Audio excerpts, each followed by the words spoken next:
It's time. It's time. It's time.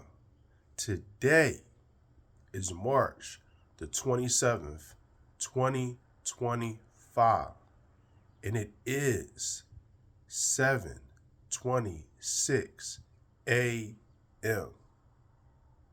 Rest in peace, George Foreman. Rest in peace, George Foreman. Rest in peace, George Foreman. Big George.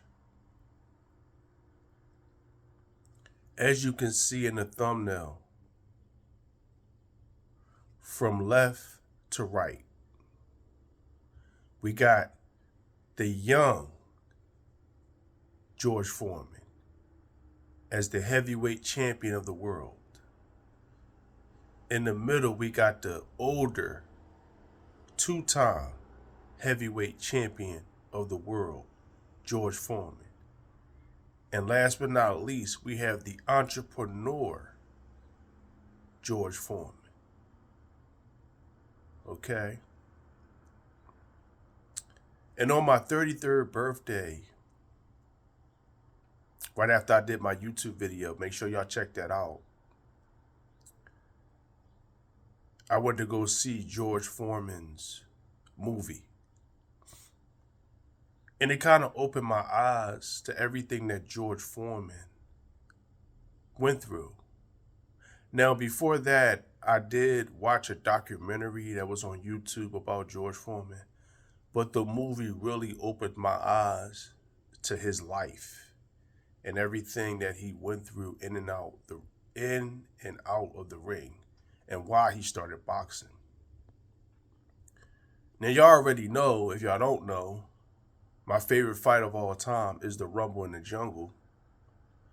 A 25-year-old George Foreman versus a 32-year-old Ali. And at that time, George Foreman was 40-0. Ali was still pretty decent as a fighter, but he wasn't the same fighter that he was prior to him being stripped of his license, only to get it back. Okay? And what people don't know, what some people don't know, George Foreman was the favorite.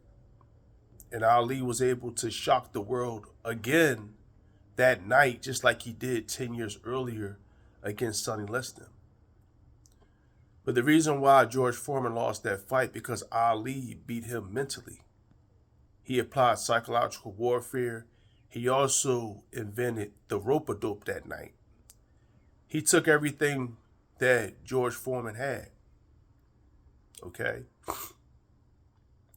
But it wasn't enough. I mean, he took everything that George Foreman had, but it wasn't enough for George Foreman to beat Ali. George Foreman had never been a distance. George Foreman never really went up against somebody who could really box. George Foreman was a seek and destroy type of fighter in his first career, the first time around. And in his second career, he became more of a boxer. So the loss to Ali only made him a boxer. Okay? And George Foreman represents, okay, reinvention. After the loss to Ali, he lost to somebody else after the loss to Ali. I think they probably tried to get him out of boxing, in my opinion. He became a street preacher. He opened up recreations for children. Then he went on hard times financially, which caused him to get back in the ring. And he was able to become the heavyweight champion for a second time. 20 years later from when he first became heavyweight champion. And from there, he was able to have a TV show. People don't know that. And he was able to, as we all know, come up with the George Foreman grill. So George Foreman is the definition of reinventing yourself. from being a young heavyweight champion to a street preacher to a mentor and community recreational, person to look up to for children, to heavyweight champion again, to entrepreneur. Okay. And also, I have his fight with Michael Moore as my thumbnail in my video I did 10 months ago entitled, I Could Do All Things Through Christ Who Strengthens Me. Make sure y'all check that out as well. But the one thing I learned, if not, another thing I learned, because I told you the one thing I learned was you can reinvent yourself. Another thing that I learned from George Foreman was, with God, you could do all things. He believed that it was his destiny from God to become heavyweight champion again, and he did. And it wasn't pretty. He didn't go in there and outbox Michael Moore. He didn't go in there and run through Michael Moore. As the rounds went on, he was waiting. He was waiting. He was waiting. And when Michael Moore stood in front of him, he hit him with that 1-2. He measured it. He put that jab on his forehead. And then he brought the other one. Simultaneously the 1-2. 1-2. And that was it. Michael Moore was down. After Michael Moore was outboxing him and embarrassing George Foreman. Okay? Watch the fight. And another thing I could say is my top 5 favorite fights, 2 of those fights got George Foreman in them. Okay, my first favorite fight, my greatest fight of all time, y'all should already know, the Rumble in the Jungle with him and Ali.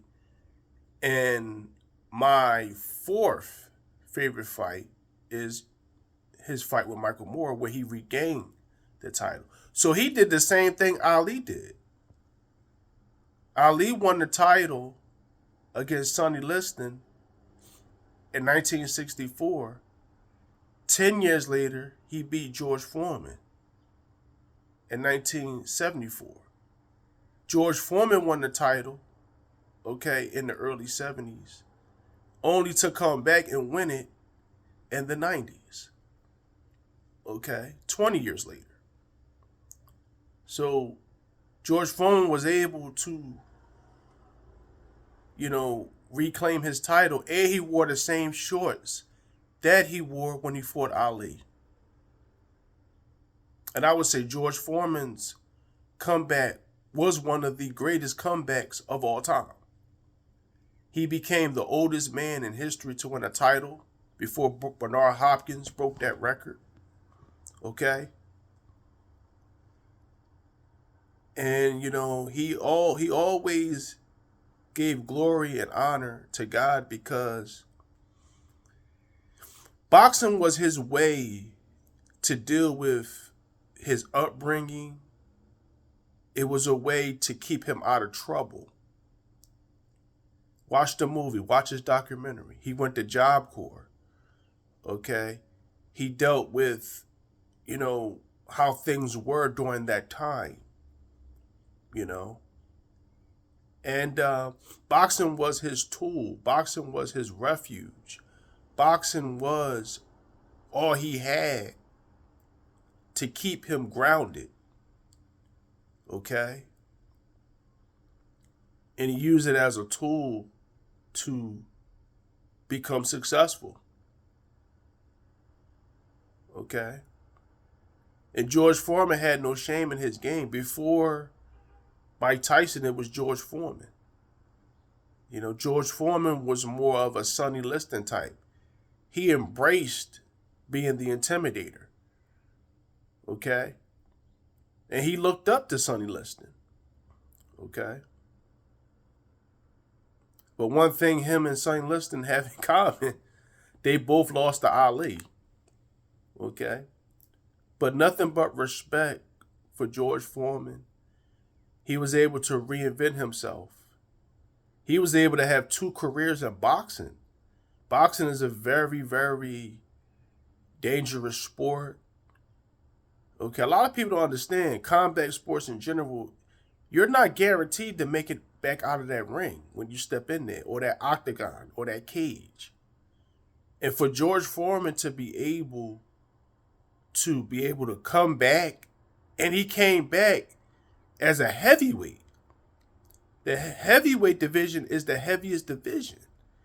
So I got a lot of respect for George Foreman. Okay?